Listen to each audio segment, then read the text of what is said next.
রইলাম জেগে, অপেক্ষা করলাম। আবার যখন ঘড়ির কাঁটা দুটো এসে দাঁড়ালো, চারিদিকের নিস্তব্ধতার মধ্যে দিয়ে আবার ভেসে এলো সেই একই আওয়াজ। পা টিপে টিপে ঘরের বাইরে এলাম।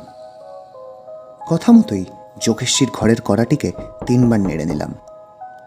মনে শুধু একটাই ভয়, যদি এটা মানুষ না হয়ে সত্যিকারের একটি অতৃপ্ত আত্মা বেরোয়। ভয় ভয় রইলাম। পেরেকগুলো কিছু আমি সিঁড়ির কাছে ছড়িয়ে রেখেছিলাম, আর কিছু গেঁথে দিয়েছিলাম সামনের দেওয়ালটায়, যদিও পুরোপুরিভাবে না। দেখতে পেলাম জানলার বাইরে সেই একই দৃশ্য, সাদা থান পড়া সেই অশরীরী ঠিক সেই দূরে একটি গাছের নিচে দাঁড়িয়ে। আমি ঘরের বাইরে বেরিয়ে এলাম, আবার ঠিক সেই একইভাবে আমাকে চমকে দিয়ে আমার পেছনে দাঁড়িয়ে সেই অশরীরী। এর মধ্যেই দেখলাম যোগেশজি একেবারে ওপরে সিঁড়ির কাছে দাঁড়িয়ে।